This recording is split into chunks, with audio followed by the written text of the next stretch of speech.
Alô, meu povo! Voltamos aqui para a segunda aula nossa sobre a parte da trigonometria. Hoje vamos discutir sobre a lei dos cossenos. Bom, na verdade é agora vamos discutir sobre a lei dos cossenos. A lei dos cossenos é uma lei também auxiliar à lei do seno. Ela é mais utilizada do que a lei do seno. É uma lei bem bonita. Vocês já utilizaram, por exemplo, essa lei do cosseno para calcular a força resultante lá no primeiro ano em física. Quando tinha duas forças, essas duas forças formavam o ângulo entre si, eu aplicava exatamente a lei dos cossenos para obter aquela força que é conhecida como força resultante, que é a resultante de todas as forças ali que agem num sistema de força dinâmica. Tudo bem? Bom, vamos lá. Para usar a lei dos cossenos, a gente vai verificar a primeira coisa. A lei dos cossenos é uma parte da generalização do teorema de Pitágoras. A gente tem um teorema de Pitágoras, que é um belo teorema que é utilizado somente para triângulos retângulos. Aí você poderia se perguntar assim, poxa, será que existe algum teorema muito parecido com o teorema de Pitágoras para que a gente possa utilizar esse teorema em qualquer triângulo, independente dele ser um triângulo retângulo? Sim, existe. E esse teorema é a lei dos cossenos. Lei dos cossenos é muito útil para quem vai estudar a fundo essa matemática, tem várias aplicações, é uma lei muito bela, tanto em física como eu falei para vocês. Bom, continuando, aqui está o teorema de Pitágoras. O teorema de Pitágoras é só a ao quadrado mais b ao quadrado igual a c ao quadrado. A soma de cada um dos catetos elevado ao quadrado é igual a hipotenusa elevada ao quadrado. Esse é o bom e velho teorema de Pitágoras, que se a gente não usar o teorema de Pitágoras umas 3 vezes por semana é porque alguma coisa aconteceu errado. A gente usa direto o teorema de Pitágoras, Bhaskara também. Bom, o que diz a lei dos cossenos? Vamos lá. Eu tenho um triângulo aqui que não necessariamente é um triângulo retângulo. E existem 3 relações que os lados desse triângulo satisfazem em relação aos ângulos opostos. Eu tenho aqui o valor C, oposto, eu tenho o vértice C, e esse ângulo que eu vou chamar de C chapéu. A lei do seno, lei dos cossenos aplicado a C, diz que C ao quadrado é igual a ao quadrado mais B ao quadrado, teorema de Pitágoras, menos 2 vezes o produto de A pelo produto de B, pelo produto do cosseno do ângulo compreendido entre A e B. Então, dado dois lados, eu tenho um ângulo compreendido a ele. Para descobrir o valor do terceiro lado, que é oposto a esse ângulo compreendido entre eles, eu utilizo essa lei chamada lei dos cossenos. Essa parte aqui é o preço pago pelo triângulo não ser retângulo. Quando o triângulo é retângulo, aparece aqui um cosseno de 90, que é zero. Então, essa parte deixa de existir. O que temos aqui é somente o teorema de Pitágoras. Eu posso reescrever essa lei para qualquer lado. Por exemplo, o lado B. Aqui eu tenho o ângulo B chapéu no vértice B. Então, B ao quadrado, que é o lado oposto, é igual a ao quadrado mais C ao quadrado, que é os dois lados que compreendem o ângulo B, menos 2 vezes o produto desses dois lados, A vezes C, vezes o cosseno do B chapéu, que é o ângulo que está compreendido entre A e C. E posso reescrever agora a mesma identidade para o A. A ao quadrado é igual a B ao quadrado mais C ao quadrado, porque B e C, porque B e C é exatamente os lados que compõem o ângulo do A chapéu, que é o ângulo formado pelo vértice A, menos 2 vezes o produto de B pelo C, vezes o cosseno de A chapéu. Então essa é a lei dos cossenos. A gente escreve todas as leis, mas na verdade quando a gente vai pegar ali na prática poder calcular os valores do lado, a gente não vai ficar escrevendo quem é o C, quem é o A, quem é o B. Lá a gente dá o nome, por exemplo, de A e B para quem foi dada as medidas e C sempre o valor que a gente quer descobrir. Então a gente já aplica somente uma dessas leis só, que elas valem, tá? Um triângulo que tem lado A, B e C, você pode renomear os lados para A, B e C à vontade, tudo bem? Bom, então vamos para a parte das aplicações. Eu vou apagar aqui o quadro e vamos para a parte de aplicar toda essa teoria que é a lei dos cossenos. Vamos lá.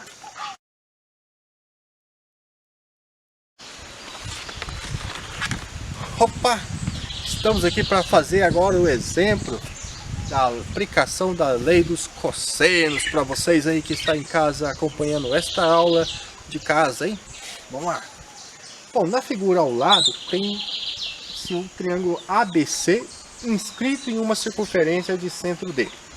O que é um triângulo inscrito dentro de uma circunferência? Dado uma circunferência, você vai lá, pega os seus 3 vértices do triângulo e coloca sobre a circunferência e traça o triângulo. Então fica o triângulo desenhado dentro da circunferência, o centro é D. Bom, a gente sabe que eu coloquei aqui o triângulo ABC, a gente sabe que a medida AB vale 6 centímetros e a medida AC vale 9 centímetros. A gente quer calcular o perímetro desse triângulo.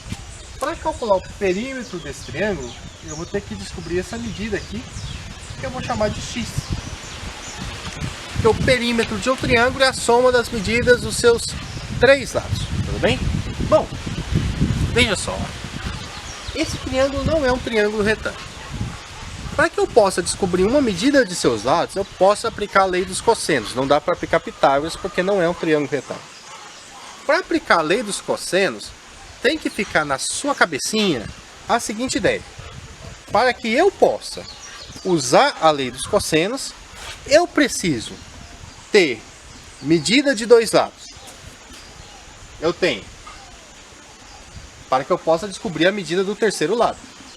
Além da medida dos 2 lados, eu tenho que ter a medida do ângulo compreendido entre eles.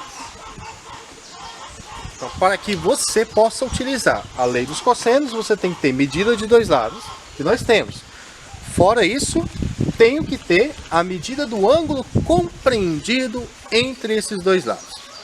E no meu desenho aqui não está, e nós vamos olhar ali para tentar desvendar qual deve ser essa medida. Come on. Bom, olha aqui. Esse ângulo aqui, de 120 graus, ele é um ângulo chamado ângulo central. O ângulo central, ele é chamado de ângulo central porque o seu vértice está no centro da circunferência. E eu tenho esse ângulo aqui que é um ângulo com vértice na circunferência. Então vamos relembrar uma coisinha aqui. Quando eu tenho ângulos inscritos em circunferência, eu tenho que lembrar uma seguinte regrinha que é básica. Eu tenho aqui um vértice aqui, um vértice aqui. E tem aqui um ângulo, que é o nosso ângulo central. Se eu ligo esse vértice a outro vértice na circunferência dessa forma que eu estou ligando, eu tenho um ângulo aqui que é um ângulo com vértice na circunferência. Se eu falar que esse ângulo mede alfa, esse ângulo central, ele é o dobro desse ângulo com vértice na circunferência, ele mede 2 alfa. Então, qual que é a relação que a gente tem? Se eu tenho um ângulo com vértice na circunferência, com ângulo alfa, o seu correspondente central, com vértice no centro, mede o dobro dele. Ou seja, no nosso desenho, quem faz o papel do ângulo central é o 120 graus. E ele é o dobro da medida do ângulo com vértice na circunferência. Opa! Qual que é o número que o dobro dá 120? Só pode ser os 60 graus. Então, o que a gente tem de informação aqui? Que esse ângulo que eu quero para poder aplicar a lei dos cossenos mede 60 graus, de acordo com essa regrinha que você aprendeu lá no ensino fundamental. Ontem, se não lembra, lembrou agora. Vou apagar aqui. Se tiver dúvidas, manda no fórum. Bom, então agora eu estou dentro do ambiente necessário para aplicar a lei dos cossenos. Olha, eu tenho que calcular esse lado aqui, que mede x, que é o valor do c, e eu tenho um ângulo oposto a ele, que é o 60 graus, que é o que eu vou colocar aqui. Então quem vai fazer o papel do c nessa lei dos cossenos é o x, quem vai fazer o papel do a é o 6, e quem vai fazer o papel do b é o 9. Para utilizar a lei dos cossenos, eu preciso medida de 2 lados e o ângulo compreendido entre eles. Porque o que eu quero encontrar é o valor oposto a ele, que é o da igualdade do lado esquerdo. E esse ângulo entre eles é o que eu vou utilizar na parte do cosseno. Tudo bem? Vamos substituir? No lugar do c fica x ao quadrado, igual a ao quadrado fica 6 ao quadrado, b ao quadrado fica 9 ao quadrado, menos 2 vezes o 6, vezes o 9, vezes o cosseno do ângulo, que é o de 60 graus. Bom, resolvendo, x ao quadrado igual a 36, mais 81, que é 9 ao quadrado, menos 2 vezes 6 vezes 9, dá 54. Vamos pôr 54 aqui. Vezes o cosseno de 60, que vale meio. Como aparece um 2 multiplicando e um 2 dividindo por causa da fração, eu posso cancelar. O que sobrou foi x ao quadrado igual a 36 mais 81 dá 117 menos 54. Bom, 117 menos 54 dá 63. Por um pinguinho dava 64, mas não deu certo. Então, x ele é igual a raiz quadrada de 63. Passo o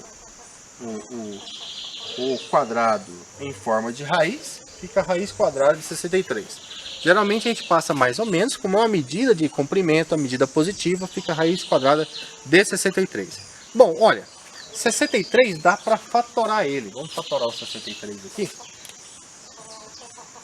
63 ele é divisível por 3, porque 6 mais 3 dá 9. 9 dá para dividir por 3. Quem multiplicado por 63 dá por 3 dá 63 é o 21. Que dá para dividir por 3 de novo, que dá 7. Dá por 7, que dá 1. Então 63 ele é 9, que é 3 vezes 3, vezes 7. Está dizendo para nós que quando eu for calcular a raiz quadrada de 63, é a mesma coisa que calcular a raiz quadrada de 9 vezes 7.